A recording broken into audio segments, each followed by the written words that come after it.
All right, well, he's dead. Oh god, He's very dead. like I'll Braum a board like this. I mean, he's dead on turn 3. You wouldn't Braum this?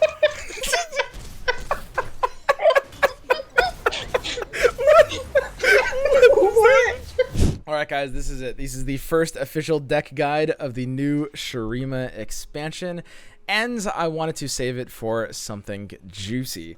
I've been refining many different versions of Shadow Isles Shurima aggro, and this is currently my final version, I believe to be the strongest out of all of them. Little bit of background, me and a friend of mine, Precipic, have been basically just hashing out so many different ways. We've tried in total, about 18 honestly different ways of trying Shadow Isles Shurima aggro. You guys might have noticed on the site, you know, the Bakai aggro version that we built. I pivoted it into like a more predict game plan. I've tried the atrocity game plan, like semi ruin runner. There are so many ways of building Shurima Shadow Isles aggro, and we finally arrived on this version. I am currently 22-6 on ranked ladder with this deck, which is a win rate of 79%. Obviously, that number is unrealistic because it's not going to have a ladder win rate of 79%. But from the games I've played, it is extremely impressive, about as high as a small sample size personal win rate can be. Now, this is also, I would say, currently, as far as like from what I've seen, maybe it won't end up being this way, but from the decks people are currently playing, this is, I think, the strongest deck using the new region Shurima. Also, this is the deck that I am personally going to be climbing to Masters with in the next 48 hours or so after uploading this video. So, you know, come by the Twitch stream, say hi, and if you want to, you know, check out more games of this deck being played, if you want to play it better, that would be a good way to do so as well. I know it's been like a week into the new season and I'm still not Masters yet. I get it, guys. But it's honestly because I haven't really found a deck that has made me want to climb. I really want to be playing with these new Shurima decks, and I've experimented with a lot, but a lot of them don't really have the properties of a good climbing deck and haven't really felt like, my own thing. Right, and for me, that's what makes a good climbing deck, something that I feel like I can just jam all day and never get tired, and this is the perfect deck for me for that. So how does this deck work? Well, it is using the kind of quintessential Shadow Isles aggro triangle of Ravenous Butcher, Cursed Keeper, and Blighted Caretaker. Usually sacrificing Cursed Keeper is just an insanely powerful way to fuel early, just like stomp combos, because you end up killing your opponent as early as turn 3 sometimes for no reason whatsoever. And of course, Hapless Aristocrat and Pesky Spectre make pretty decent sacrifice targets, as in addition to the Sand Soldiers from Dune Keeper when you might not have Cursed Keeper, or you might have additional things that you want to sacrifice. Speaking of Dune Keeper, this card is an incredibly powerful one-drop, almost the strongest card in Shurima, maybe the strongest card in Shurima. It goes in basically every single deck. Absolutely ridiculous for 1 mana, and a huge powerhouse of this deck, and a large part of why we like Shurima here. Then we've got, supplemental cards like Stygian Onlooker, again, just like shove in your face aggro, all of what you'd expect for just jamming all the, just attack, kill your opponent early. But then what we do is a little bit unique. We transition into a kind of like combo cycle burn package for the kill. And what that is going to look like is, partially Ancient Preparations really helps with that, because that allows us to make sure we are top decking our burn spells, but we are using Doom Beast to drain 2 from the enemy nexus. We're using Ruinous Path. That's also going to be the Slay and the Drain 2. And these are tools that the original Bakai aggro used. Maybe you messed around and played Bakai aggro, one of the decks that I made for the launch of the expansion. This is a better version of that deck, basically. Unto Dusk happens to be pretty sweet in this deck. Bizarrely enough, even though this deck isn't really running a lot of Nightfall units, it's a great additional Ruinous Path. Basically, you have so much consistency over your game plan. You have so much reliability with Stalking Shadows, with Predicts, with all this draw, with Spirit Leech. You have so many things that are going to get you into Doom Beast, so your Unto Dusk is always going to be able to hit that. And even when you can't use this on a Doom Beast, it doesn't brick, because you're like, okay, I can't use this card. I'll just exchange it for something else by clicking it, and it'll draw 1, and we'll see what we get. that's perfectly fine. We don't really need the mana in those kinds of spots in late game. So really just think of Unto Dusks as more copies of Ruinous Path. It's a little bit different, but I mean, it's really almost the same. And of course, there are definitely spots where you can use Unto Dusk on Stygian Onlooker as a great way of pushing extra damage or reapplying its fearsome on a different round. That's going to be a little bit niche, but it does happen. Lastly, we've got Phantom Prankster, a really good addition to this deck. This is what allows this, normally aggro has a really hard time into Lysandra Trundle. Well, this deck is actually fantastic into it compared to most aggro. It ends up being closer to like a 50-50 matchup, and Phantom Prankster is a large amount of the reason behind that. The ability for this to just punish things when your board is dying is amazing. It's a great thing to hit in many late game spots off of stuff like Predict and stuff of like Stalking Shadows. Super good addition to this archetype. So if you're looking for an aggro deck, if you're looking for Shadow Isles, Shurima aggro in particular, I would recommend this version. If you've been trying out Bakai aggro, I think this one's just better for a lot of reasons, and especially into this current metagame. If you are looking for an aggro deck that is trying to just blow the opponent out at ridiculous speeds quite commonly, this is the deck for you. If you are looking for an aggro deck that can sustain its presence into a heavy Lysandra Trundle meta, this is the deck for you.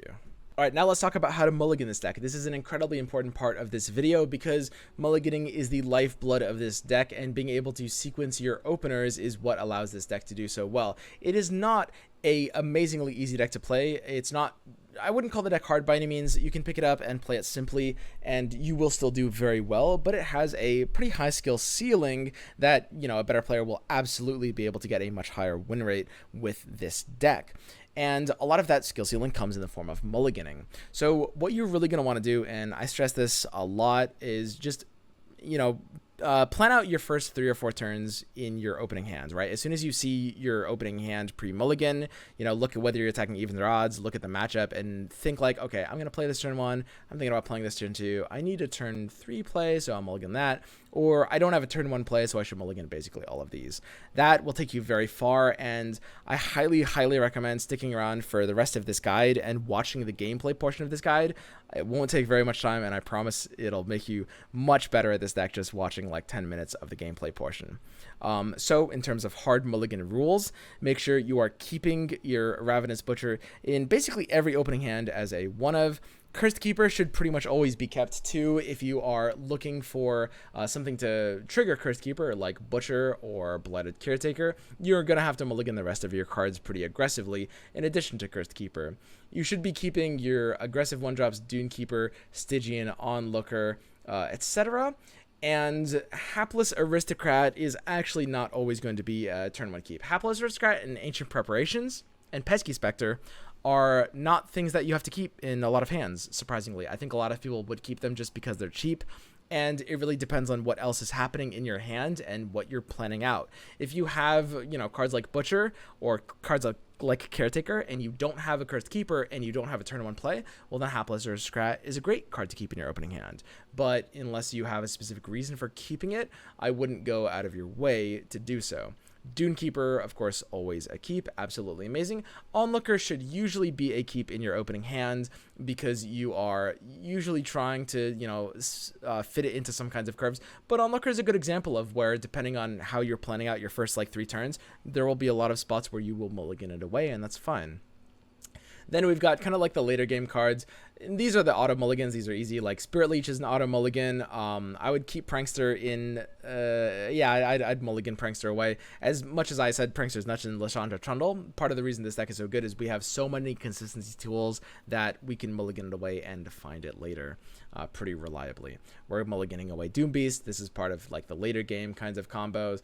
And we're mulliganing away Azir in most hands, which I think, again, would surprise a decent amount of people because he's a big flashy champion and he's 3 mana, which is cheap, but he often doesn't want to be played on turn 3 in this deck, actually. Same with Prankster, which I think is also a little bit surprising, and I'll mention more on that later. But Azir and Prankster usually end up coming down on like turn 4 or 5 on this deck, or later than that, which isn't to say you don't play them on 3. You often do, but it's just... it's only something that happens when you don't really have anything better. You want to be maximizing your damage on every turn you can. That's the most important thing. And Ruinous Path, Stalking Shadows, and Unto Dusk, we aren't keeping in the opening hand either.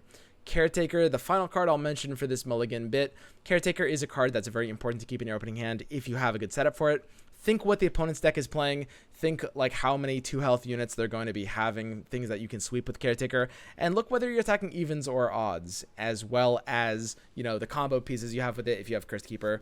Caretaker is an amazing keep, but you guys would be surprised, I think, at how often you should not be keeping Caretaker if it's not a good matchup for it or if you don't have the fuel for it. Because, again, we have so much consistency, we want our early drops first. All right, now at this point, I'm going to mention if you want to try this deck out for yourself, I'd highly recommend, again, watching a bit of the gameplay.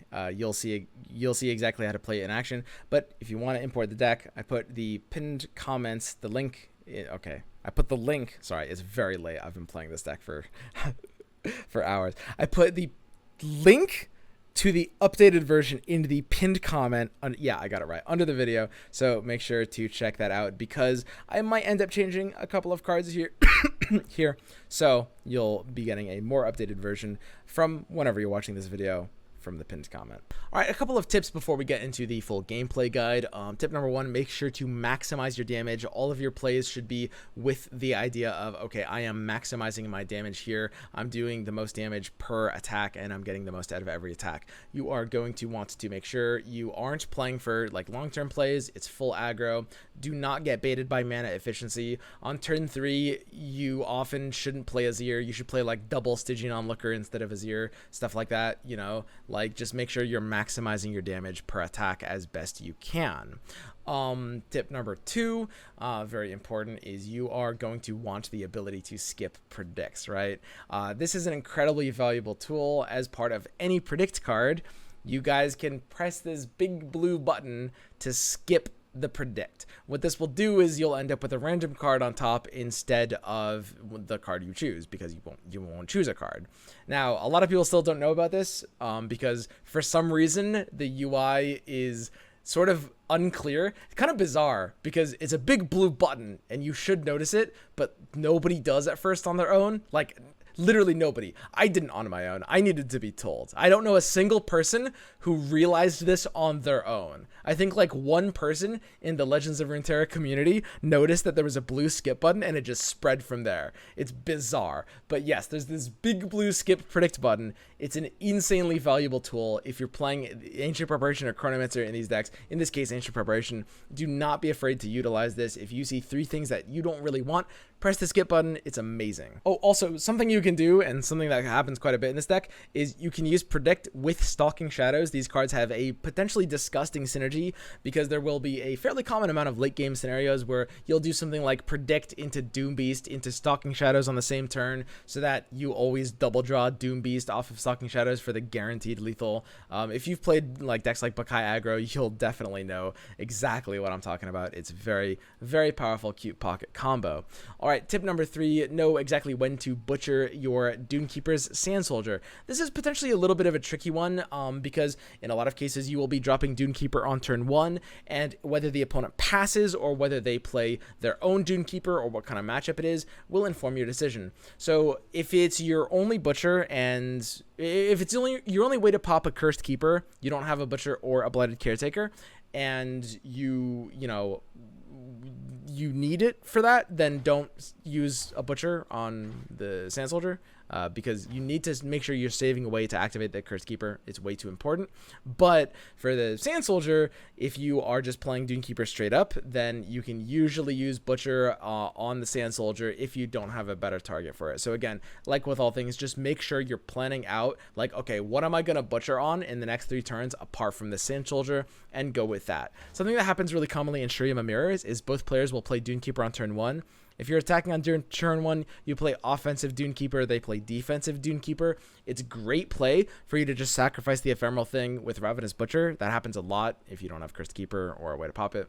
Then you basically are using your ephemeral token while you're skipping your attack so they don't get to use theirs. All right, tip number 4, make sure you are fully comfortable. Sometimes you end up in weird late game situations where you have Unto Dusks, but you don't have a Doom Beast, or you have Ruinous Paths and you're still like, you know, it's going to be a bit of a longer game. You're not able to trigger the Slay, which does happen. Some matchups the Slay is awkward to trigger, pretty rarely, but it's perfectly fine to just use these as a 2-mana draw one in those situations. You know, you should know exactly, like, you know, if you have access to a Doom Beast or you have something to search a Doom Beast, then yeah, find the Doom Beast before using your Unto Dusk. But if you have like 2 Unto Dusks, just using one as a 2-mana draw one is perfectly fine. If you play this deck, you'll notice how many situations, extremely commonly, that 2 mana will make literally 0 difference. And that's why Unto Dusk and Ruinous Path feel so good, because even when they sort of like brick, they're still just free cycle. It's still amazing. So that's it for tips. Let's go ahead and queue up on Ranked Ladder and see what kind of games we get. I'm going to be making sure I'm explaining my plays very thoroughly.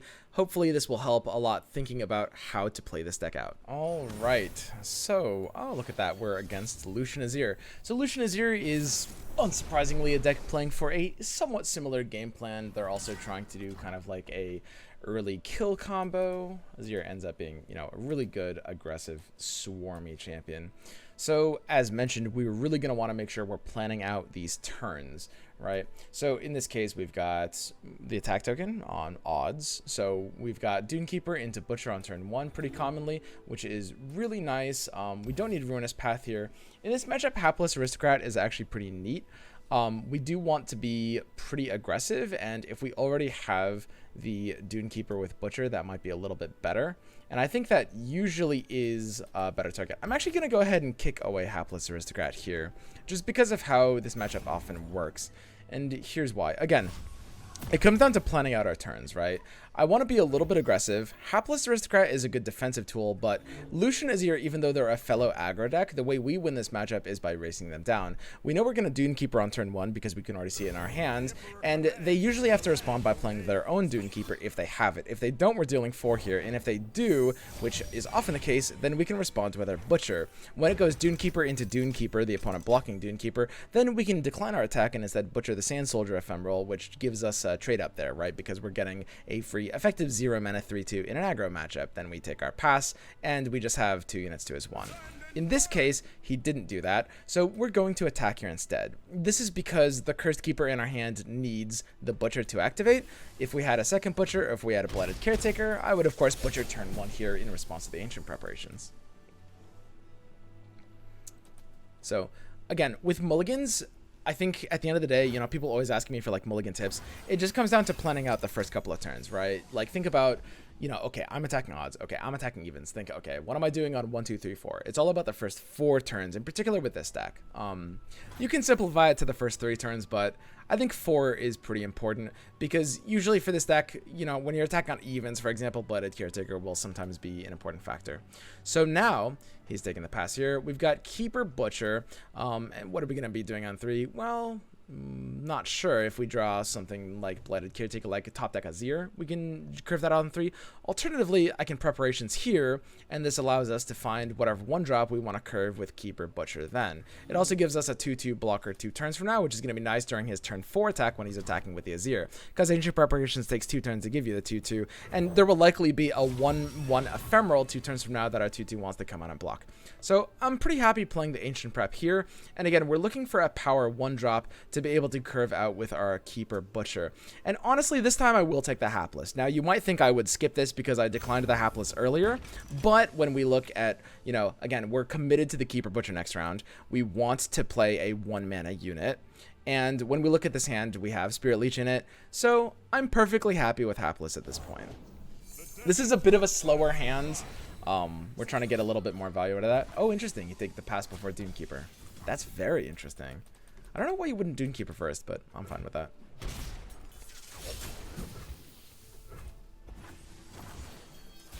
Maybe he thinks we're running Rockhopper and was trying to bait it out. Okay, so of course we do have the Hapless Keeper Butcher. Might as well Hapless first. Sequencing doesn't matter too much here. In spots like this, you want to be thinking, you know, what sequence gives him maximum information.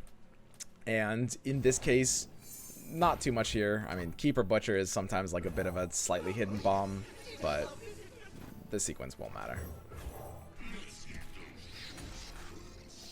Okay. And we've got a pretty good attack, so we shouldn't be afraid of, you know, thinking about trades. This is an aggro deck, right? We're attacking with Hapless here, and yeah, I mean, if he wants to, he can block with Clockling, but he's taking a lot of damage if he does that.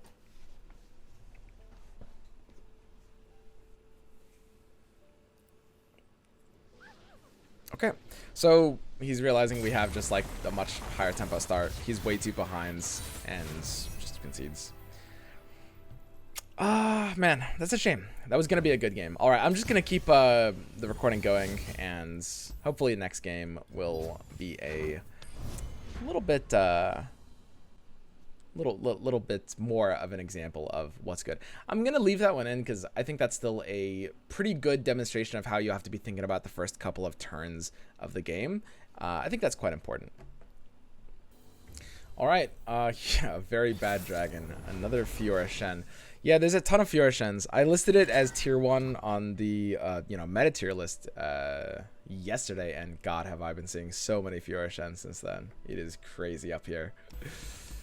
All right, so we've got a butcher option, and we are going to solo keep a naked butcher in this matchup. Let's go ahead and see what we hit. We do have a lot of things that, of course, will turn our butcher on, which is really good. Pretty interesting hands, a lot of aggression. We're always going to Dunekeeper turn on 1. Again, we're going for maximum damage. Ancient Preparations, we're not really, feeling pressure to go here. And this is an amazing butcher. We have a second butcher, so we still maintain the keeper out on the top if we need to do that. But most importantly, we just have a really nice pressure play. We don't give him the good block on the Caretaker. There's even a consideration to play the second butcher and really go to town. Unfortunately, though, I think I probably can't quite do that. It's a little unnecessary because we're still getting a good attack here with Dunekeeper. He still has a bad block, so it's potentially 1 less damage. But when we look at this hand, Ancient Preparations, keeping the Butcher in our hands leaves Ancient Preparations giving us a very powerful out for Caretaker for our turn 3 attack. It would be pretty rare for me to double Butcher here, like even in different matchups. And there's the Caretaker now. So, yep, just make sure that we're playing to the maximum outs here. So now I can think, okay, if I Ancient Preparations, what now? Well, it's not really going to accomplish very much. I'm going to get the Clockling 2 turns from now on defense, which doesn't do much against this turn 4 with this deck. Fiora Shen, 2-2 on defense on turn 4 doesn't do much, right? We already have a curve play next turn with Keeper into Dunekeeper. Keeper into Keeper, I guess I can say. So I can actually just pass here and maintain my 2 mana. Might be important if I get something pretty specific. Okay, Belated Caretaker. That's pretty interesting. So in this case, I'm going to go ahead and go for the Keeper Dunekeeper Butcher. Looks pretty good. I'll go Dunekeeper first. And this is the full board. I guess if he plays like a River Shaper in particular, I wouldn't mind Belated Caretaker this round. Oh, he's using the Egghead version. I mean, it makes sense. He is, after all, a very bad dragon. Yeah, this is actually why I put the 1-of Egghead in that deck, because it's a really nice, just like, sometimes can help stabilize aggro draws. Unfortunately for him, I think our aggro draw here is a little bit too good for this, like, kind of semi-stabilizer to help very much, because we're on a pretty good start. Yep.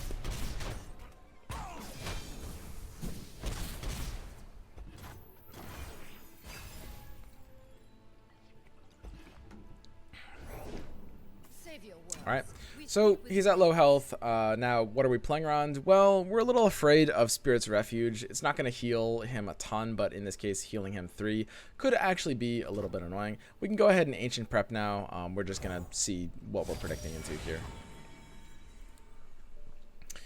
Okay, interesting. Prankster looks amazing here. Prankster's slightly awkward in this matchup because it's usually going to die to a single combat for free, right, or a Concerted Strike even.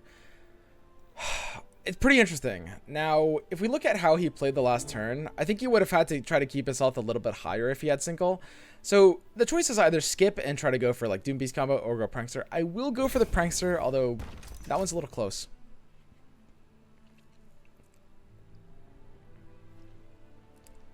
We do have 2 draws. If he doesn't have single combat, which I think he might not have been able to use last turn, but he might have felt like he needed to like save 2 health by single combating. since, you know, we didn't have a response with this deck anyway, then I don't mind if he concerted to kill my Prankster. If he spends 5 mana on it, then I don't really mind.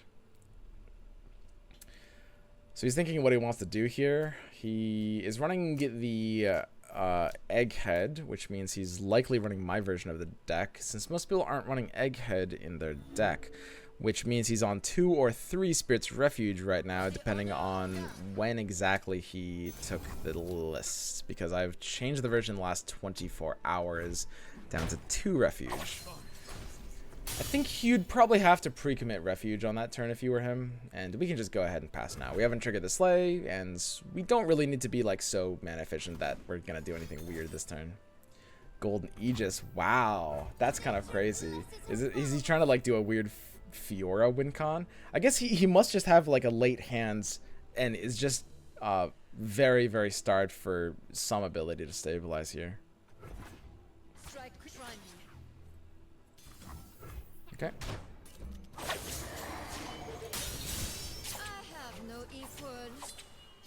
So as mentioned, we're not doing too much. We are going to need to do a death trigger.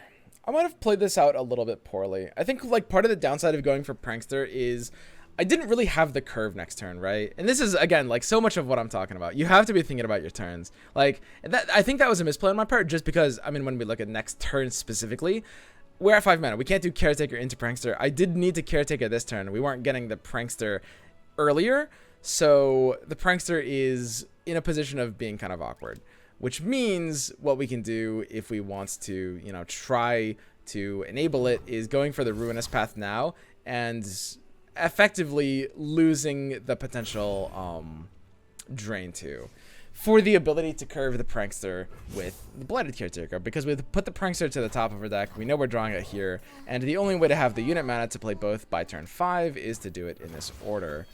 Now, it's a little awkward, because even if he has, like, Concerted or something like that, then we're not, you know, necessarily in a bad position. Blighted Caretaker here, and going wide looks pretty good.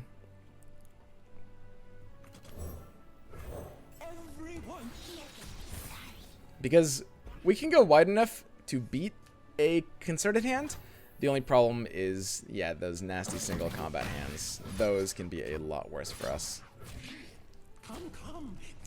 So I can go ahead and do this. We are potentially dealing a little bit more damage by overriding with Dunekeeper if we want to do that. We assume he's killing our Prankster on the stack, which means, because if he doesn't, I actually don't think he can win no matter what anyway. So in this case, I actually will just go ahead and, again, maximize damage by overriding with Dunekeeper here. So it seems kind of weird because I played Prankster, I went out of my way to play Prankster, and now I'm making a play assuming Prankster is going to die. But here's the thing. That's a lot of how card games end up working in a lot of cases. It sounds kind of bizarre, but in this case, because if he can't kill Prankster, we end up winning the game, it makes sense now to assume that Prankster's dying and, you know, build our decision around that happening.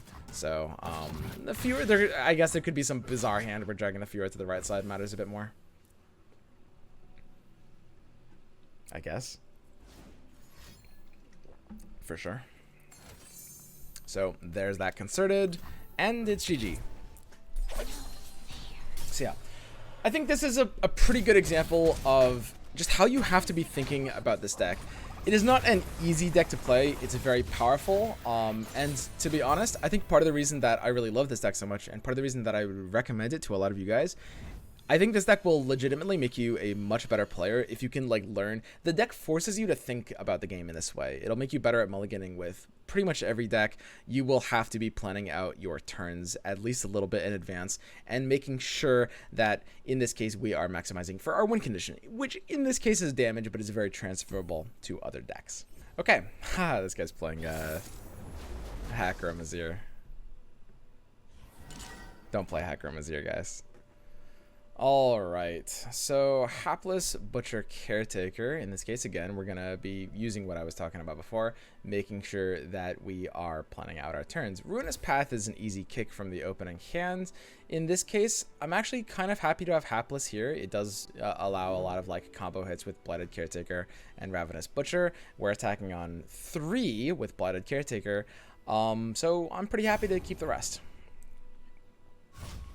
Doomkeeper makes this even better because we get a nice fresher play on 1, and we can sacrifice the Hapless with Caretaker later anyway. So it's kind of looking right now like on turn 1, we're going to Doomkeeper, see if we can do some damage here. Nice. So in this case, ooh, takes the pass as well. Well, again, we're planning out our turn. So next turn, we're going to use Hapless and Ancient Preparations, and then the turn after, we're going to Blighted Caretaker, which means we kind of have no room for the Butcher after this, right? I'll go ahead and Butcher now. Now, we can compare this to the other game, where I didn't take a similar Butcher because we didn't have the planned out turn, and we were like, wait, I might need this for Cursed Keeper.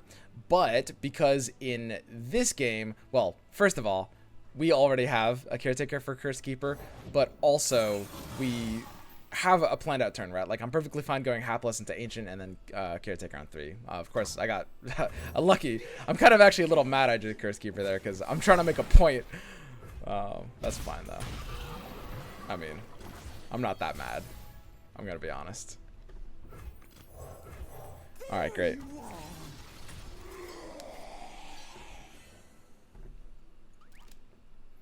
Good enough for me.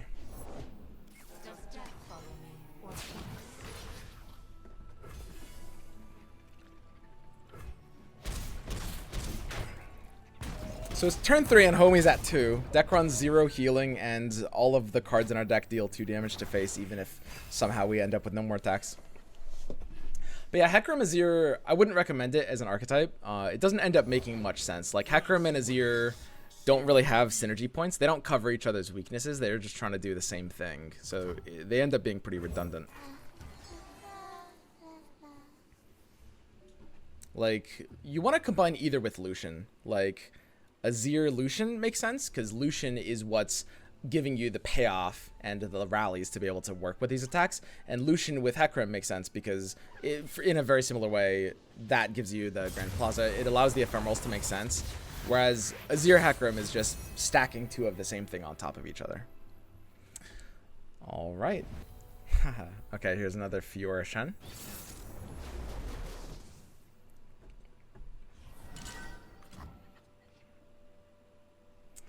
Okay, so Azir is pretty much not a good card for the opening hands. As I mentioned, you're often not even playing him on turn 3. He's not an ideal turn 3 play. In a matchup like Lissandra Trundle, I could consider keeping Azir in some specific hands, but not here. So we do have the attack token on odds. We've got Butcher kind of looking for a turn 1 play to be able to get good value here, right? Because we're attacking on 1, because I'm looking for a Butcher hit, because we need a turn 1 play that is pretty aggressive. I think in this case I might elect to kick the Ancient Preparations. God, that one's actually so close. That was actually so close. I'm going to kick it just because I want to be a little bit more aggressive. In most matchups, we want to be keeping our Ancient Preparations, but here I do need to make sure we are getting in more damage. So we've got basically a maximum aggression hand. I definitely can't be holding on to this Butcher. We are in full stick-it-in mode.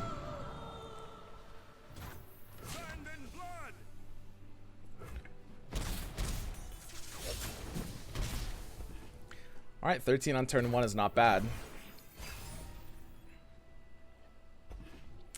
That's a sick top deck, to be perfectly honest. Really dumb. And we're actually okay banking 2 mana there. We don't have to kill him, we just need to get his health low enough to the point where, you know, we're winning the game off that. So this is an interesting turn. What would you guys do this turn? What do you think? Hopefully you guys have taken in these teachings. Because I think that a lot of players would make a pretty horrendous misplay on this turn out of kind of habit, honestly. Right now, we're maximizing damage. That's what we're doing. We're double Doom keeping, right? I think a lot of players just like have such an instinct of curving, and this comes from mostly other card games where like mana efficiency is like your #1 resource, where we just need to be playing a 3 and like, oh, these are engine cards, so they're value per turn. But also we could just straight up murder this guy. All right, GG, dude.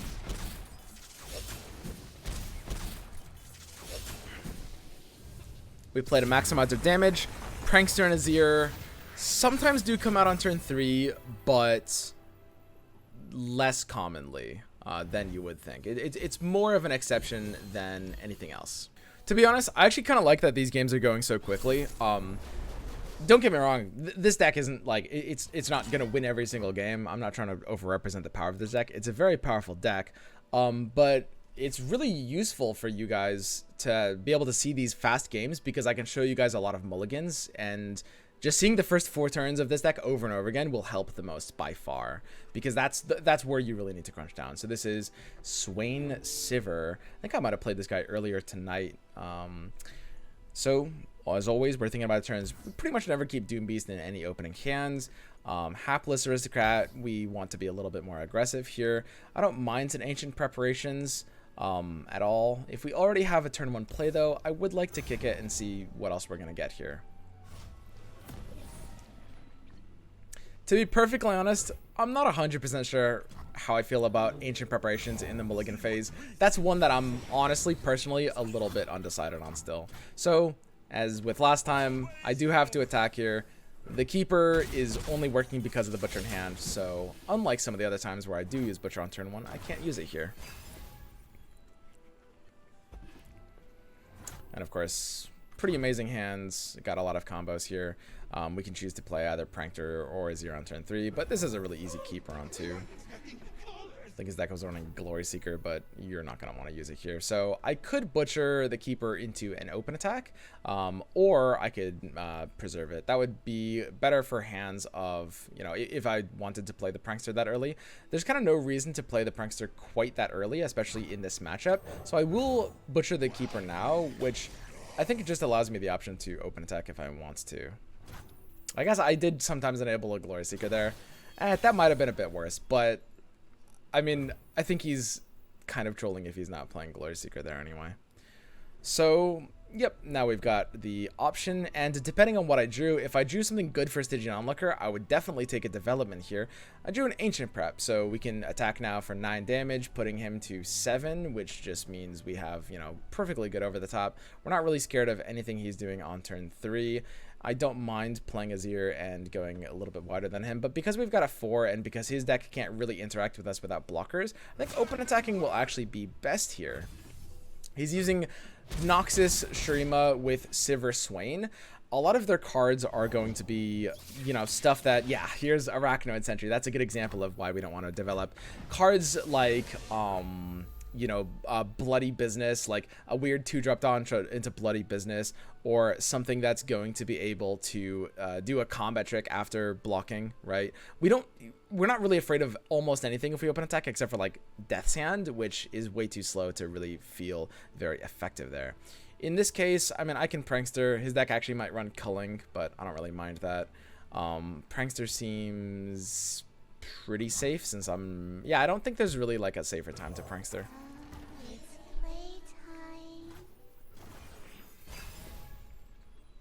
But yeah, at this point, his deck has no healing. It's pretty slow to kill us, so we don't even really need more face damage. Wow, so he does have Flock, which I'm perfectly fine with. And I can play the Azir here as well. We can think about, you know, how the next turn is going to play out. So he's going to Flock this. We're going to Azir here. He can attack if he wants. We're not going to block if he does necessarily. We're going to have a 4-unit board, which gives us the ability to Blooded Caretaker into a full board attack. That's a 6-wide attack with Azir, so a potential 7-wide attack even with a blocker. I can just play the Azir here. That's perfectly fine. I can also just do it after he flocks anyway. To be honest, it doesn't really matter. I can really do either. Okay, so Ancient Prep is here. None of these are really great, so I'm going to go ahead and skip. Another thing I mentioned earlier, the skip button, very, very useful. Use this a lot.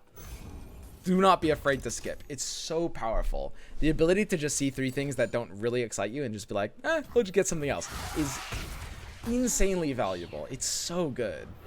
And that's part of the reason why these Ancient Preparation cards just end up being so nuts in this deck. So I can Azir actually after playing the Blooded Caretaker next turn. No, I can't because we're going to 5-mana next turn. So I'll just take the Azir here.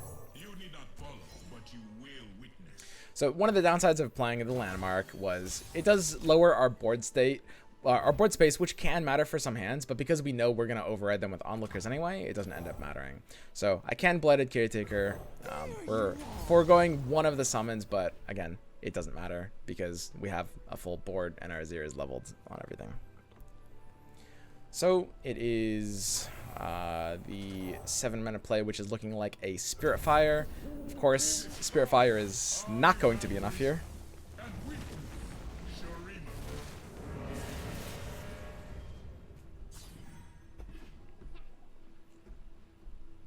And hopefully you guys are getting the picture now. Maximizing damage. We're overriding. It's all damage, baby.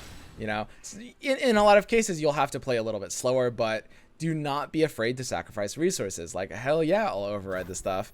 Like, look at what this Ancient Preparations did. It seems so wacky, right? But I don't even mind it in a spot like that. I was able to control the top of my deck to be better odds of being something good. In this case, the second onlooker, but I would have taken something slower too. That's fine. So that even though the Ancient Preparations ended up getting overridden, it was still good. It was still a second onlooker, which is perfectly fine there. As bizarre as that might seem, right? So we can go ahead and take that attack there. We are doing an additional 1 point of damage off of the summon with Azir, so it's fine to attack like this. Should lethal through Spirit Fire. Spirit Fire can't curve with anything here. Okay.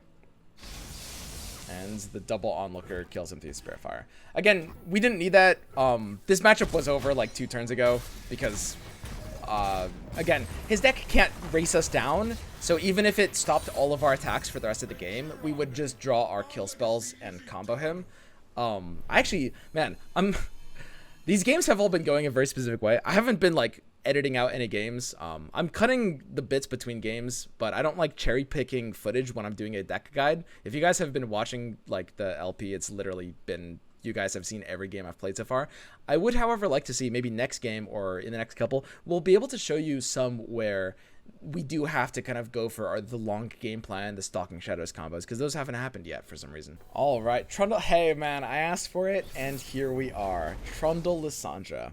This is the perfect deck for exactly what I just asked for, being able to showcase the long game here.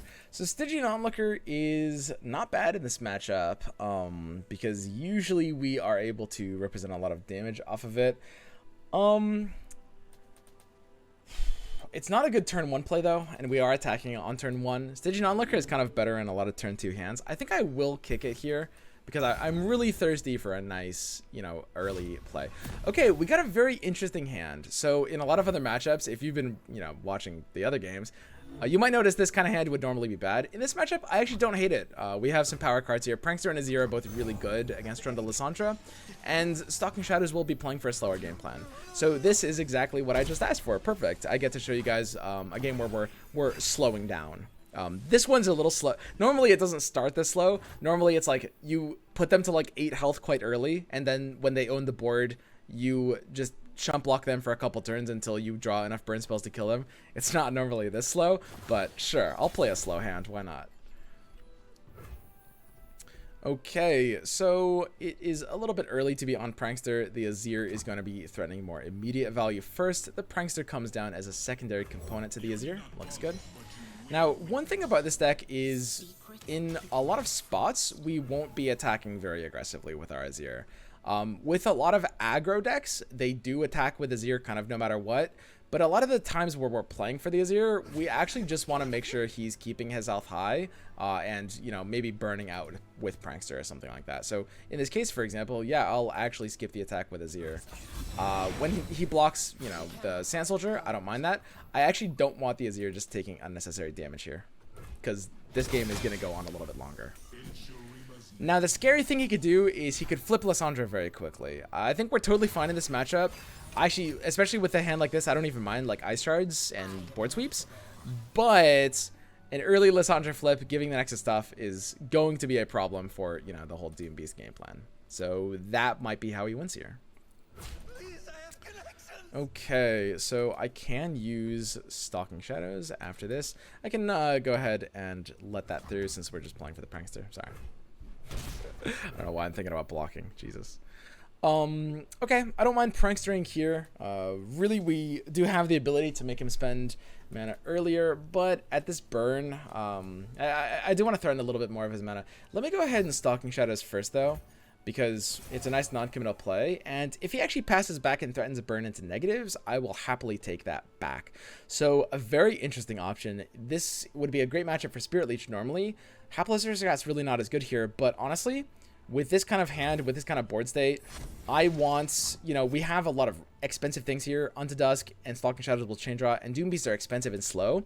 I want stuff that's going to hit earlier and allow me to kind of attack wider and maybe even threaten Prankster to be, you know, more damage and more damage per attack, right? So I'll actually take the Hapless here, but in almost any sort of similar matchup situation, I'd take the Leech every day. Okay. So he's at 6 mana, and we are at 4. I could play the Prankster here. He is tapped under Blighted Ravine. He could do like a preliminary Avalanche and like set the Prankster up. But honestly, I'm actually very happy just playing the non-ephemeral Hapless here. I don't mind going into spell mana at all right now. If I'm burning 3 positive, I will pass back and burn his mana. We're not really looking for many top decks that Prankster will uniquely enable. The one, of course, being Blighted Caretaker, as always. And by which I mean Prankster this turn will uniquely enable, because as with... This is actually like the 3rd time this happened where we're attacking on odds and we can't Prankster Blighted on 5. So he taps under, Catalyst of Yon, which is nice. This allows us to re-tap under. I did want to burn his mana if he wasn't going to do anything, but I'm very happy to just take this developed Prankster. There's not really a punish for it at this point, right? If he's smart, and if we play Prankster a little bit early, then he does like an Avalanche Ice Shards, an Avalanche and this turn, and then set up an Ice Shards next turn, and that is a lot more awkward because it kills Prankster. Okay, so homie's at 7 health, and sometimes they have to do really desperate things to deal with the Prankster, which is always the most fun in this deck. We're not doing anything crazy with Doom Beast yet. We're still kind of usually on the Stalking Shadows turns of this deck, I think. Although, honestly, just the other Hapless into Doom Beast isn't bad. So now let's think, if we Hapless, does that lock us out of a lot of Stalking Shadows hits? Mostly the 2-mana ones, because of course we still can Stalking Shadows into a double 1. So that's not a lot here. Oh, that was a weird desync. Yeah, I'll Hapless first and see what he does. Because if he passes back to us, I think I actually will just play one of my Doom Beasts instead of the Stalking. This will kind of just guarantee me, in this case, the full attack. In a lot of similar situations, by the way, I do want to make this clear. In almost any similar case, I would be taking the Stalking because we have so many hits to get big damage. Mostly, like, if we get Dune Keeper, it's basically the same amount of damage this turn because Dune Keeper is inevitable, or Doom Beast is inevitable damage. If we get Stygian Onlooker, that would be a nuts amount of damage, much more than this. But because he's, you know, an Ice Shards deck, I do value Hapless and Doom Beast as 2 cards that are much more resilient towards Ice Shards. Ha, that's the Ice Shards. He's looking at how much Nexus damage he's taken. He's trying to dump an Ice Shards, and he realized, this is actually setting me to like 12 health. That's weird. Yeah, it's also flipping Azir, homie. Ah, he vengeances the Azir. So, yeah, if he used Ice Shard or Avalanche, that would literally have flipped the Azir. He was deciding whether he wanted to vengeance the Azir or the Prankster. And, yeah, he has to spend a 7-mana card on my Azir there. Prankster lives. Feels absolutely amazing here, of course. This attack is great pressure. Now, in this case, because he ended up on the Vengeance, you know, you can see we would have done a lot more damage with the Stalking Shadows, but, I mean, I'm assuming that if I had done that into, you know, Onlooker or whatever I hit, he would have changed his play, right? Because if I was threatening a lot more damage, he would have had to deal with it. And that would have been less good for me. I'm actually insanely happy with him using a 7-mana Vengeance on Azir. I've actually been cutting down on quantities of Vengeance in my Lysandra Trundle version. As bizarre as it is, I think that 3 Sisters is kind of a better Vengeance in that deck. And so I'm currently running like 3 Sisters, 1 Vengeance. Kind of crazy, huh? And yeah, in this case, I'll actually be perfectly happy to block this. I know I said, like, we don't really want to block down Lysandra, but I actually just want to spam death triggers. These death triggers are amazing for us. I'm happy that, like, when he avalanches now, he's getting more death triggers. This is all I ever want, to just, like, spam that out. So I can Azir now. If he has another Vengeance, he'll have to, let my Prankster keep going. I think a lot of hands here actually might be on double Vengeance. It's a rare hand because the deck actually only runs 2 Vengeance in the most common net deck, but He's on a really narrow range the way he's playing. Okay, goes for the Trundle. And this is pretty amazing for us. Looks like it should be a pretty one game. I mean, his Lissandra is not leveling in time, and we should just be able to close this out. So this is a pretty easy Doom Beast. And we can see here we have a truly beautiful turn. We have a nice 6 wide attack with Prankster. This is great Prankster Azir synergy on our open attack because, of course, you know, Azir allows us a 6 wide attack with a backline bench. Prankster is basically a landmark here, right? So it's got the same interaction as like Emperor's Dais. The ability for Azir to enable Prankster being a 6 wide attack is really huge because, of course, you know, when we can't do 6 wide attacks, that's a bad thing. Hapless going on the left side of Azir is kind of nice here because if he blocks the Hapless or kills it in some way, then Azir gets +1. I mean, that kind of doesn't matter, honestly. And yeah, we're just doing a lot of damage here. And you'll also notice, oh, I didn't even notice we drew the other Doom Beast. So at burst speed, I can actually stalking into my double onto Dusks, and that's going to deal a lot of face damage to this guy here. He's going to have a bit of a problem dealing with that amount of damage. So he hasn't done anything crazy yet. He doesn't have the ability to kill the Prankster this turn, and we are triggering a lot more deaths. So I do have the ability to try to Doom Beast later. I think I'm actually perfectly fine. Like Vile Feast and stuff isn't healing him because of the Prankster that he can't remove. So I will just go in on this combat right now before the Doom Beast dies, so I don't have to play the other Doom Beast yet.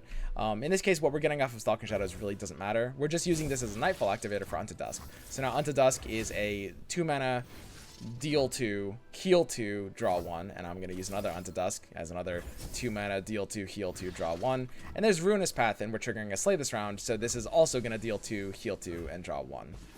So he's dead. And as you can see, we're not even close to being low on resources. Like, we have Doom Beast, we have Stalking. Like, this deck, similar to Fizz TF, just like chain draws and chain burns its entire deck. It's really, really dumb. This is why I was kind of disappointed that we haven't been able to show off one of these games. Because this is like the other win condition, right? It's not just an aggro deck. It transitions into, you know, you have aggro nut draws, but then you just have like chain burns that just are completely unbeatable.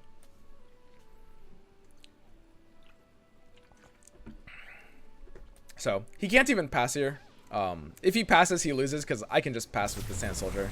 Don't even need to Ruinous Path. And yeah, that's why that matchup is pretty good. Because of exactly what you just saw. Like, what would normally be a pretty unfavorable deck for aggro is amazing in this deck. It's not amazing. It's pretty close to like 50-50. It might be a little bit unfavored actually, but for an aggro deck to be able to be 50-50 against Lissandra Trundle is amazing. Because of course the whole point of a deck like that with all those sweepers is to be able to beat aggro. And we are totally fine against it. Alright guys, I've got to go to bed. It's 3 a.m. here at time of recording. So I've got one last video to show you guys. And it's a game I played earlier with Precipic. We actually played this together. And hopefully it'll be showing you guys a lot of kind of like what hopefully you guys have learned at this point. Now, we're not going over plays as thoroughly as I have in my solo games, so you'll have to, you know, hopefully be kind of thinking in all the same terms that you have learned, all the same goals of this deck that you're thinking about right now, and you'll be able to follow along pretty well. So that is it though for the rest of this guide. Enjoy the extra game at the end, and I'll see you guys tomorrow for the Masters Climb. Although actually it'll be later today for you guys. Actually, by the time you're watching this, I might already be streaming. Oh, okay, bye guys. Like, what if we just played the most efficient damage per mana card at every slot in our curve? Yep. That's the thesis of this deck. This matchup's literally any matchup I look at that's not like ramming it down with a combo kill on us is like winnable. Yeah. I like Dune. I don't like Caretaker here. Yeah, I was actually just gonna say it seems like a hot take, but I don't like it here. Yeah. You just keep the rest? Yeah, I like the rest. Butcher's really good here. Whew. You guys just didn't keep it. Yeah. In my head, I actually am really liking the 2 pesky 1 halfless. I've been counting all night. Oh. Ooh. So I this think is it's the easiest Butcher now. Butcher, yeah. Yeah. Let me just attack with both because that pushes too. Yep. This does open us up to Elise though. Yeah, Elise is a... Wait, he's not Elise, it's Kindred TF. Oh, wait, oh, we're good then. God, Kindred. Imagine running Kindred over it. What Wait, oh my god, happens to please, Kindred? please go hard us. Oh, he go harded us. Oh, that's so good for us. That's so good for us. That means he can't whale us next turn. That's so good for us. Yeah, he also doesn't have the go hard either. He's taking a lot of damage here.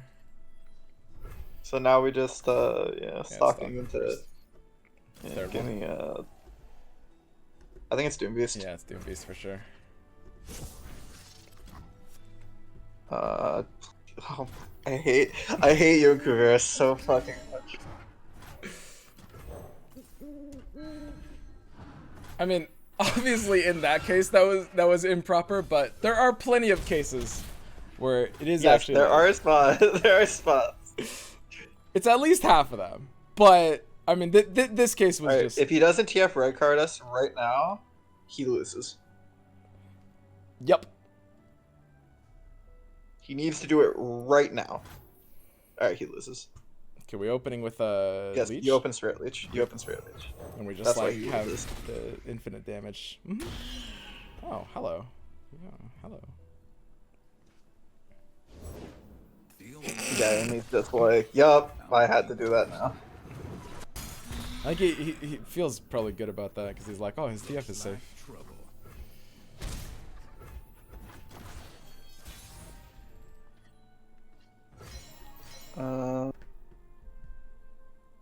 This one's a little weird. It's never Prankster because of Kindred. Yeah, I think it's no. I think it's Curse Keeper Doom Beast because of Kindred. Yeah, I like that. Yeah. Yep.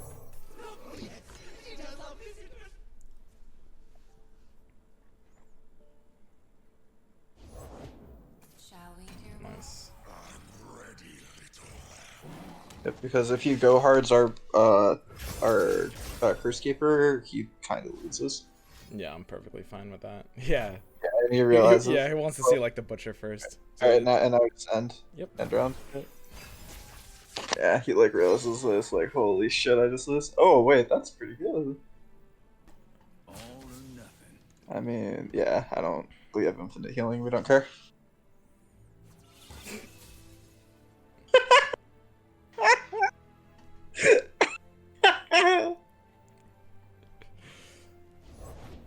Lady Elise, where are you? Just pass. I like playing the ancient prep. Yeah, I agree. Is there a Yeah. reason to do it before combat? It doesn't matter either way, right? It's just a soft pass. I mean, can you ever really Doom have Beast. too many Doom Beasts? Doom Beast, yeah.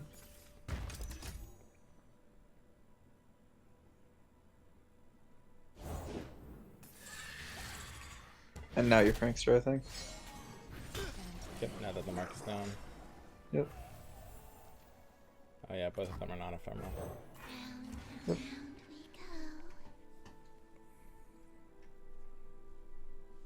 Looks like trouble. And I'm very fine to trade. And like, do they? Yeah, that's fine too. I would use the Yeah. onto Dusk now. Yeah. Oh, look, another Doom Beast. What are the odds of that?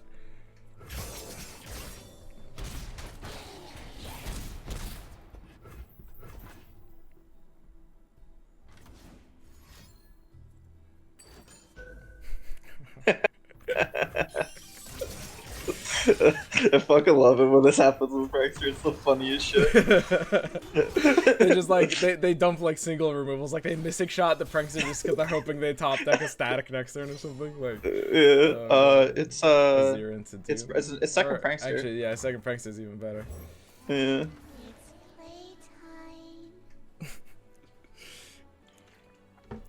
Because then you can play the Then like he's gonna like do something to like deal with the prank. Yeah, and then we can just like play the Azir.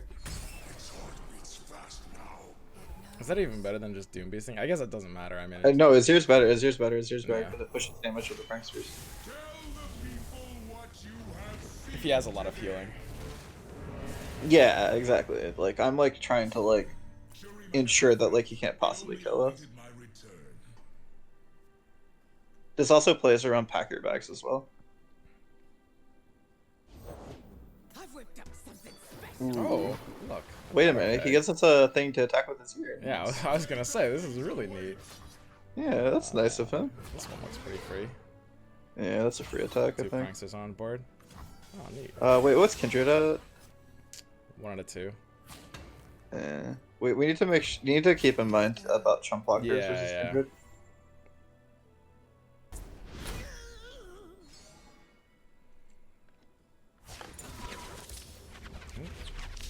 Looks like I'm on a hot streak. I don't think that matters.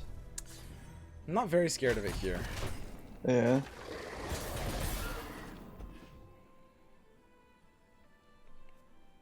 Which one goes off first? I think the I have Kindred thing no goes off idea. first. I mean, he takes... It takes a lot of damage here. Blue as the serpentine. Oh man, his second deckhand? That's so sick. No way. Second deckhand would be hot. Yeah. That go hard feels like it's... No. Okay. Okay. I mean, we still get the same damage off. Yeah, the red card goes off first. Ooh, that's damage. Yeah. Alright. Suppose you want in on Our health is getting a little low here. It is, but it's also, we have Oh, yeah, a ancient ancient prep prep going off, and we have, yeah, like, we're fine. Because, like, he needs to heal a lot here. He does.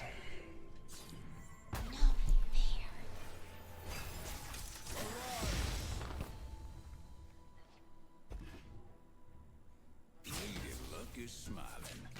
Yeah. His attack is good. I mean, the loose condition is like the pre-attack pack. And, I mean, we're just blocking down maximum, right? So, you just open them, yeah, it's just open Blighted Caretaker raw, I think. Mm.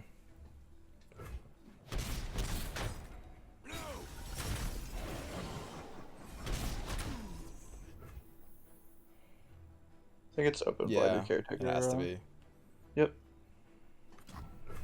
Everyone's a god. When someone does that, you just like, what the fuck? Alright, we win. But very likely. Soak it We should be good. Yeah. I mean, he's pretty close to it with the next red card plus the pack your bags, but he doesn't have No. like native over Yeah. the top, so we should be fine. Yep.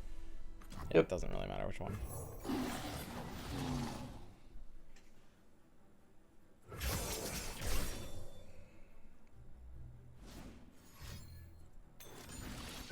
Alright, I will go for it now before he can Drown.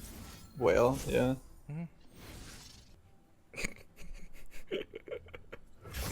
Dude, imagine like for anyone who hasn't seen this deck, and people will see it a lot more starting now. But like, imagine like right now, like everyone today is just like unto Dusk. Like, there's that pause when they're just like, wait, unto Dusk, unto Dusk. Yeah.